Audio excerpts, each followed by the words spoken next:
Bonjour à tous, soyez tous les bienvenus chez nous, en vidéo ou en audio, comme vous voulez. Donc, aujourd'hui, nous allons parler de Jésus mentionné dans les psaumes 22 à 24. Jésus dans les psaumes 22 à 24. 1000 ans avant Jésus-Christ, naissait le roi David. Et c'est le roi David lui-même qui a écrit ces psaumes de 22, psaume 22 à 24. Alors nous connaissons tous le psaume 23, du moins que c'est un psaume qui est très connu, hein, l'Éternel est mon berger, je ne manquerai de rien, il me fait reposer dans de verts pâturages, etc. Mais, comme j'ai marqué sur l'étude, dans l'étude que j'ai faite par écrit aussi, ce psaume 23 ne pourrait pas avoir de sens sans le psaume 22, qui est appelé le psaume de la croix, et qui ne saurait aussi être complet sans le psaume 24, qui est un refrain chanté sur Jésus, le roi de gloire. Donc en fait, ici, je salue mes amis Facebook qui me rejoignent aussi, soyez tous les bienvenus. Donc, pourquoi les psaumes 22 à 24? C'est parce que nous trouvons vraiment un condensé de la venue de Jésus, de l'Évangile, puisque, comme je l'ai dit, tout commence par la croix. Le psaume 22 commence par la croix. Et pourquoi tout commence par la croix? Parce que c'est à la croix que Jésus est mort pour ses brebis. Jésus, il meurt pour ses brebis, hein. C'est pour ça que l'apôtre Paul dira dans 1 Corinthiens chapitre 1 verset 18, « Car la prédication de la croix est une folie pour ceux qui périssent, mais pour nous qui sommes sauvés, elle est une puissance de Dieu. » 1 Corinthiens 1, 18. Donc tout commence par la prédication de la croix. Et pourquoi tout commence par la prédication de la croix? Parce que le Seigneur a ordonné à ses disciples, nous a ordonné à nous, ses enfants, ses disciples, d'évangéliser. Donc l'évangélisation, c'est quoi? C'est la prédication de la croix. Quand on évangélise, on prêche la croix. Et la prédication de la croix, l'apôtre Paul nous en parle et va nous dire qu'il y aura deux conséquences. Soit la prédication de la croix, elle va être une puissance de Dieu pour ceux qui vont y répondre, mais pour ceux qui vont la refuser, qui vont dire c'est une folie cette prédication, ben c'est pour ceux qui périssent, donc il n'y aura aucun effet. C'est intéressant de voir que l'apôtre Paul est en train de dire que soit elle est une folie pour ceux qui périssent, et soit elle est une puissance de Dieu pour ceux qui la reçoivent. Et c'est pour ça qu'aujourd'hui, nous devons commencer par le psaume 22, qui est le psaume de la croix. Tout commence par la croix, la prédication de la croix, l'évangélisation. Et d'ailleurs, l'apôtre Paul dira aussi ailleurs que je n'ai cherché parmi vous pas autre chose que Jésus-Christ crucifié. Alors, on va lire quelques versets de ce psaume 22, ce psaume de la croix. Psaume de David. Mon Dieu, pourquoi m'as-tu abandonné? Ce sont exactement les paroles que Jésus a dites à la croix. Et t'éloignes-tu sans me secourir, sans écouter mes plaintes? Jésus savait à Gethsémani, alors qu'il souffrait des grumeaux de sang qui sortaient, Jésus savait qu'il allait finir à la croix.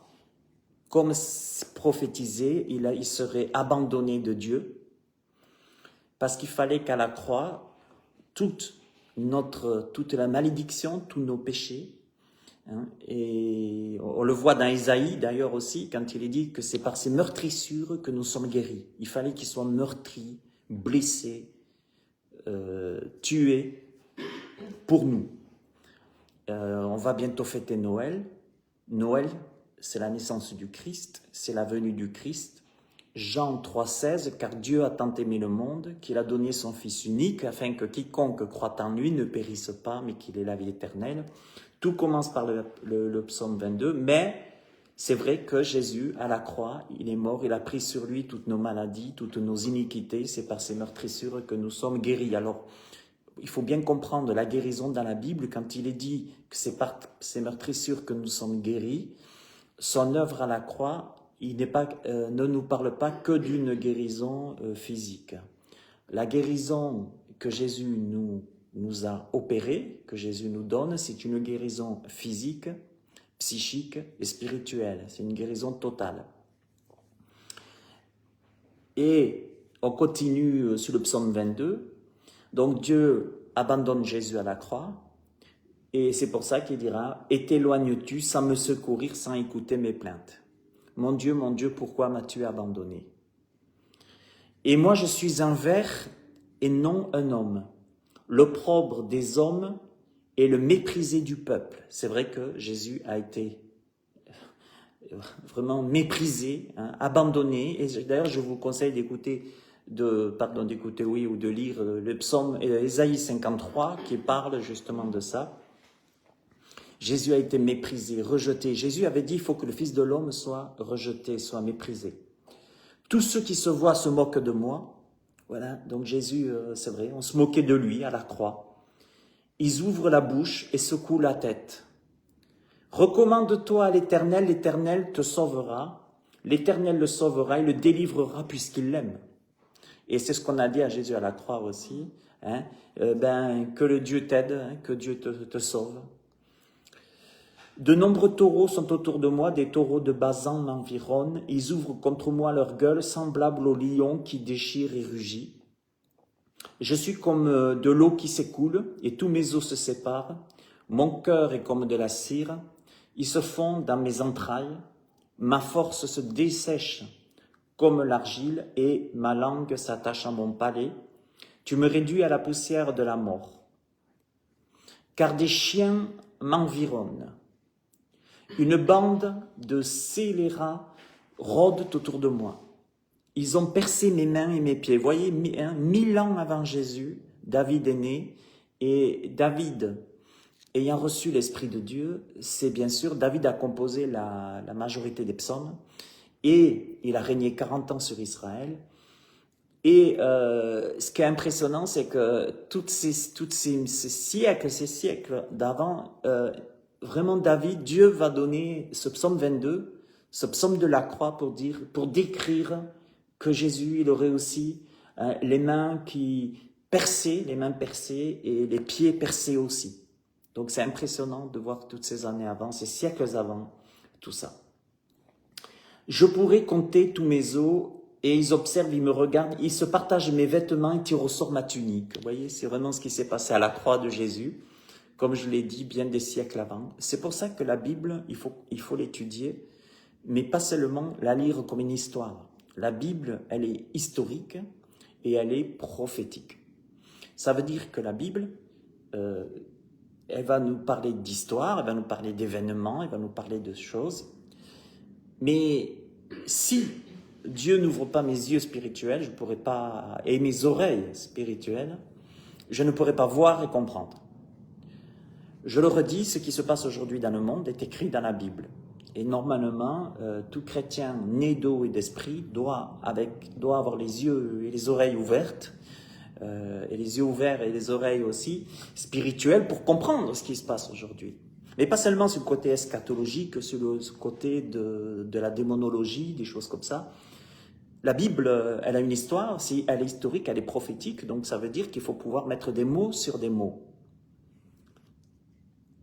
Voilà, le psaume 22, donc, on va arrêter là pour le psaume 22. Tout commence par le psaume 22, c'est le psaume de la croix. Comme je l'ai dit, la prédication de la croix, tout commence par là. Après vient le psaume 23, tant récité, tant connu, où on voit que Jésus est mort, puis Jésus est ressuscité, et le psaume 23 nous est décrit par David, nous est prophétisé comme Jésus étant le grand pasteur. Jésus a donné sa vie, il a donné son amour à la croix pour ses brebis, pour vous et moi, pour ceux qui vont l'accepter. Dieu a donné sa vie pour tout le monde, mais tout le monde ne sera pas sauvé, tout le monde ne va pas l'accepter. Dieu a tant aimé le monde qu'il a donné son Fils unique afin que quiconque croit en lui ne périsse pas, mais qu'il ait la vie éternelle. Mais si Jésus est mort pour tout le monde ne sera pas sauvé. Seul Jésus a donné sa vie pour ses brebis, pour ceux qui vont l'accepter. Jésus est mort à la croix pour le monde entier, mais le monde entier est sous la puissance, il est sous la puissance de Satan. On le voit chaque jour. Mais Jésus a donné sa vie. Quelqu'un qui regarde à la croix, comme on l'a vu tout à l'heure, qui regarde au psaume 22, il va avoir la puissance de Dieu qui va venir sur lui. La folie, la prédication de la croix, c'est une puissance de Dieu pour nous qui sommes sauvés, pour ceux qui ont répondu. Parce qu'entendre est une chose, recevoir en est une autre. Croire, dans la Bible, croire, c'est recevoir. Alors le psaume 23, maintenant, il appartient à qui? Aux enfants de Dieu, à ceux qui ont reçu Jésus dans leur cœur. Quelqu'un qui est pris dans les ténèbres, qui refuse le psaume 22, il ne peut pas avoir pour lui le psaume 23, c'est pas possible. Jésus n'est pas son berger. Voilà.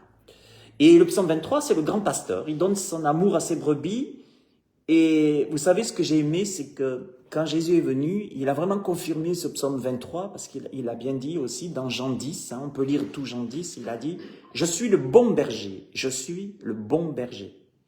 Et il a dit « Je connais mes brebis ».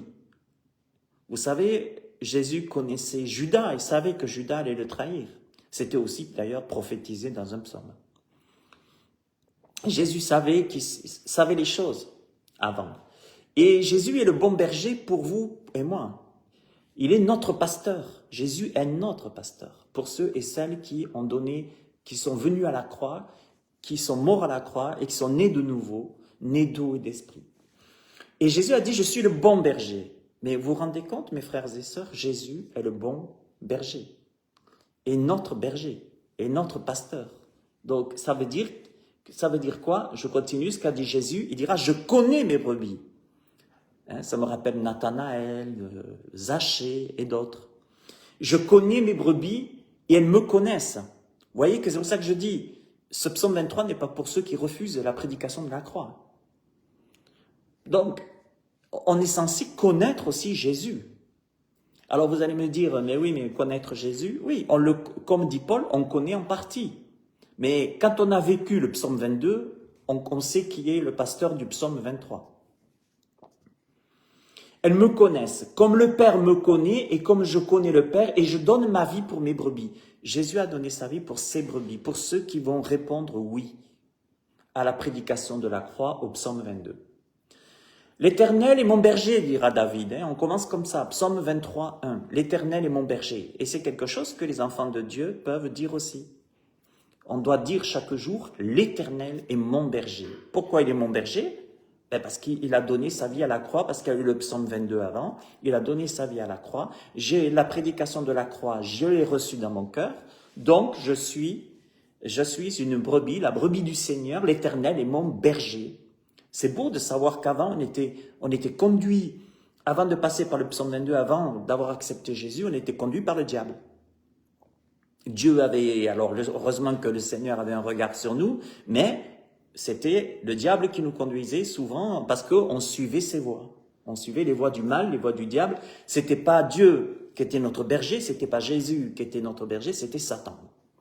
Parce que Satan, vous savez, Jésus, il a parlé de notre terrain, il a parlé de notre enclos, j'ai envie de dire. On va le voir. L'Éternel est mon berger, et alors, je ne manquerai de rien. C'est magnifique, c'est magnifique. Je ne manquerai de rien. Pourquoi? Parce qu'il est mon berger. C'est le psaume 23. Je ne manquerai de rien, ça ne veut pas dire que Dieu va nous donner tout ce qu'on veut. Jésus ne va pas nous donner, Dieu ne va pas nous donner, Jésus, notre berger, ne va pas nous donner tout ce qu'on veut, mais il va nous donner tout ce qu'il veut. Et bien sûr que ce qu'il va nous donner, ça reste le meilleur pour nous, mais ce qu'il va nous donner, le berger, c'est mieux que la brebis, ce qui est meilleur pour sa brebis. Aujourd'hui, on a affaire à un monde de matérialisme, On revendique, Noël va démontrer une fois de plus le monde du matérialisme. Vous savez, mais l'Éternel est mon berger, je ne manquerai de rien. C'est autant dans le côté physique que le côté psychique, que le côté spirituel. Je ne manquerai de rien. Après, vous savez, le troupeau du Seigneur n'est pas un troupeau. En général, ceux qui sont venus à Jésus, c'est des gens qui ont connu l'humilité. On ne peut pas venir à la croix sans humilité. On ne peut pas venir à la croix sans conviction de péché, de justice et de jugement. Sinon, c'est une conversion un peu douteuse. Mais en général, vous savez, les enfants du Seigneur, en général, ils ne sont pas capricieux. Ils ne sont pas capricieux et ils sont reconnaissants de tout ce qu'on leur donne, de ce que Dieu lui donne. Ils sont reconnaissants. Et ici, il est dit, l'Éternel est mon berger, donc je ne manquerai de rien. Il me fait reposer dans de verts pâturages. Vous savez, la Bible le dit, et il me dirige près des eaux paisibles. Pourquoi? Parce que le Seigneur, il sait qu'on a besoin de lui dans ce monde. Il me fait reposer dans de verts pâturages, parce que, vous savez comme moi, Jésus a dit que les ténèbres sont là. Hein? La Bible dit, dans Jean chapitre 1, il est dit que, dans Jean chapitre 1 que les ténèbres sont là, les ténèbres sont venues, sont là les ténèbres. Jésus est venu comme la lumière qui éclaire les ténèbres, mais les hommes ont préféré les ténèbres à la lumière. Donc ce qui se passe maintenant, c'est quoi? C'est que il y a beaucoup de chemins ici-bas. On l'avait vu, c'est mon dernier message, le message de dimanche dernier, vous pouvez l'écouter. Je parlais justement un peu des chemins. Large et spacieux, le chemin qui mène à la mort, à la perdition, et étroit, celui qui mène à la vie. Et donc c'est pour ça que nous, on est sur un chemin étroit, mais il me fait reposer dans de verts pâturages. L'abondance, elle est auprès du Seigneur, dans ce chemin étroit. Et alors, il me conduit dans les sentiers de la justice aussi, parce que beaucoup d'injustices sont dans ce monde. À cause de son nom, à cause du nom de notre berger, il me conduit dans les sentiers de la justice.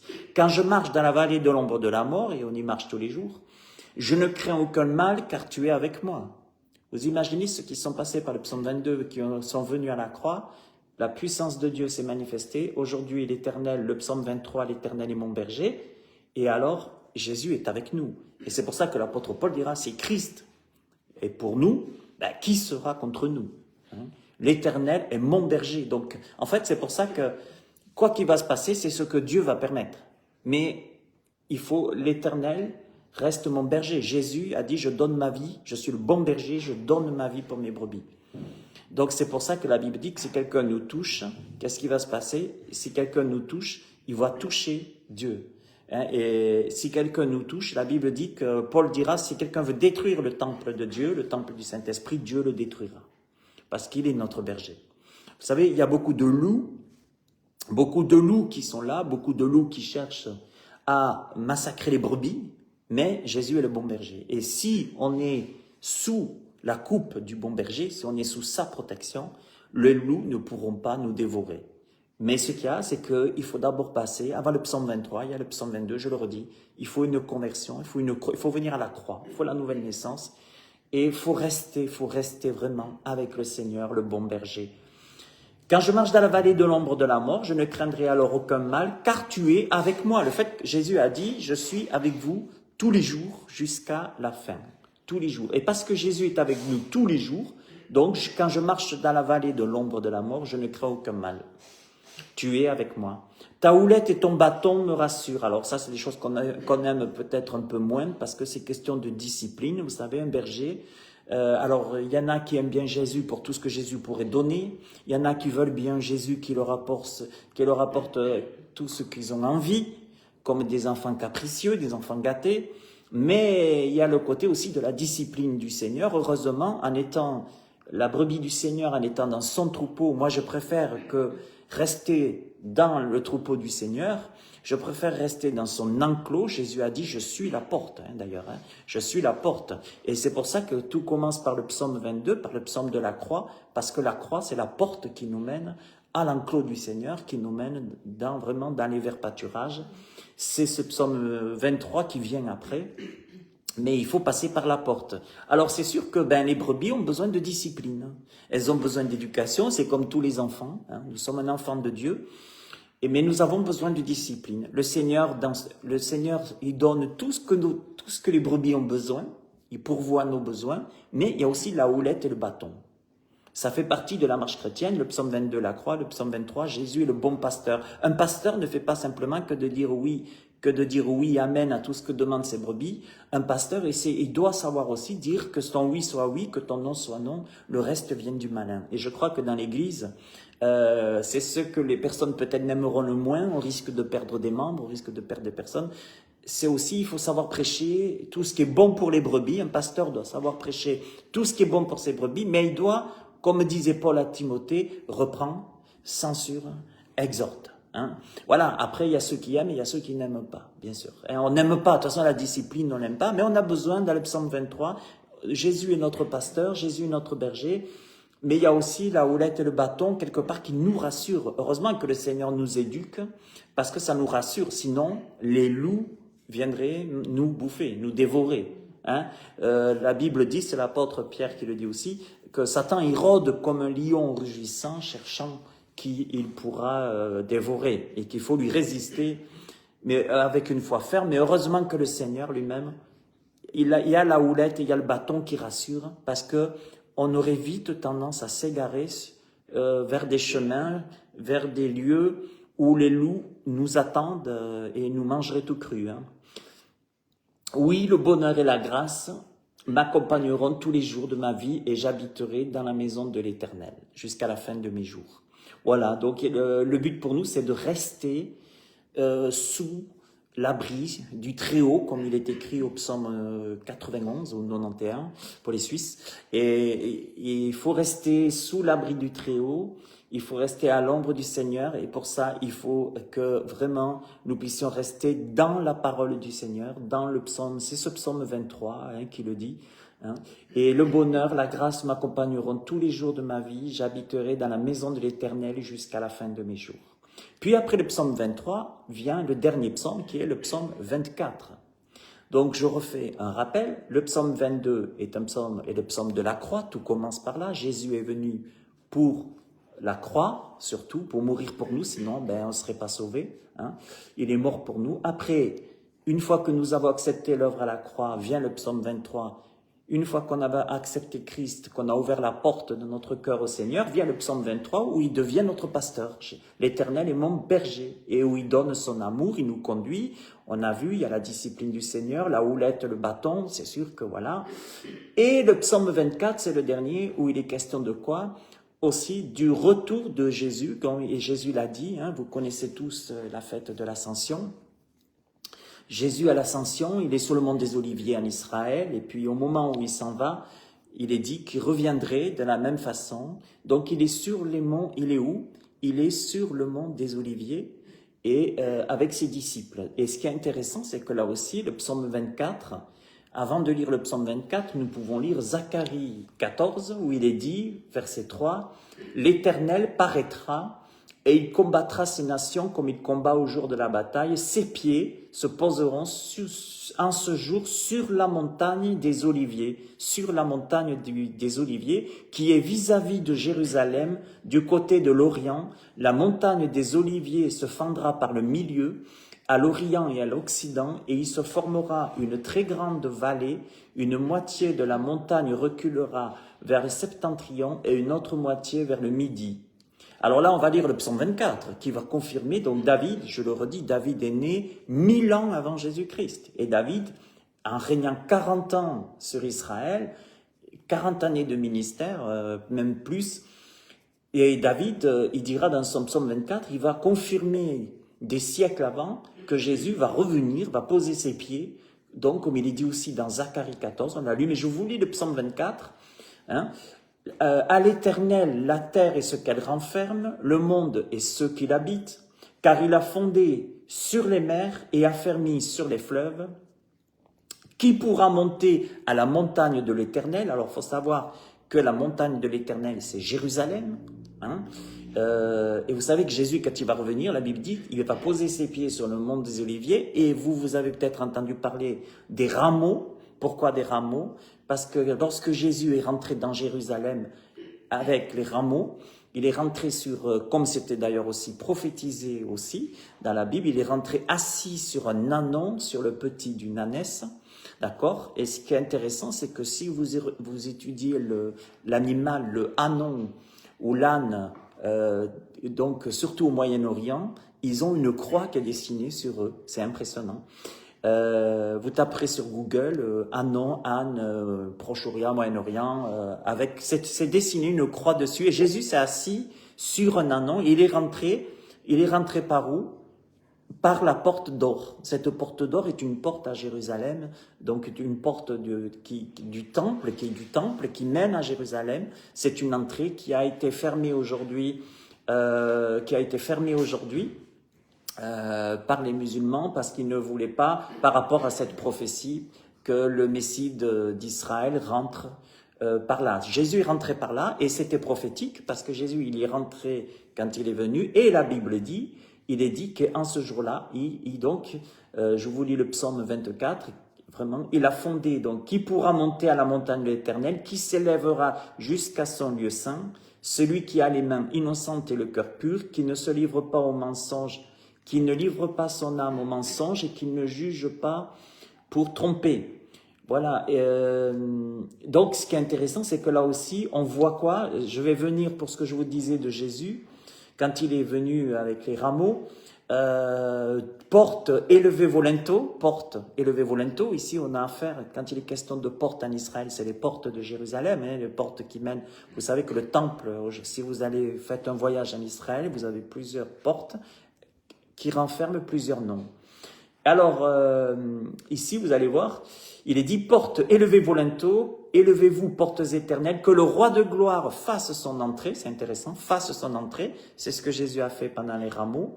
Et quand Jésus va revenir sur le mont des Oliviers, la Bible dit, il va descendre du mont des Oliviers, il va passer par la vallée, ce qu'on appelle aussi de Jisraël, et il va rentrer par cette porte d'or, il va rentrer par cette porte où il est déjà passé lors des rameaux, et il va s'installer, régner à Jérusalem.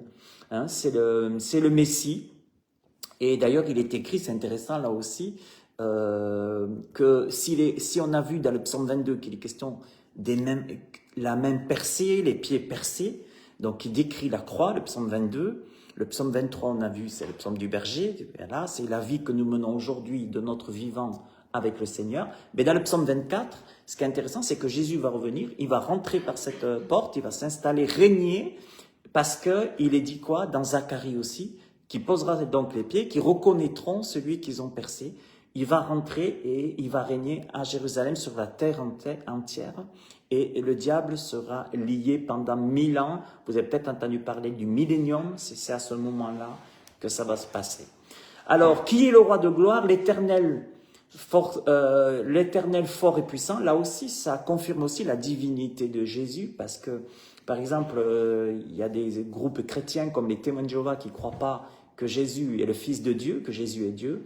Et là, c'est intéressant parce que ce psaume, justement, 24, nous dit l'Éternel qui est élevez-vous, portes éternelles, que le roi de gloire fasse son entrée. Qui est ce roi de gloire? L'Éternel fort et puissant. L'Éternel fort et puissant. Donc Jésus était vraiment Dieu incarné. C'est l'Éternel. L'Éternel puissant dans les combats. Porte, élevez vos linteaux. Élevez-les, portes éternelles, que le roi de gloire fasse son entrée.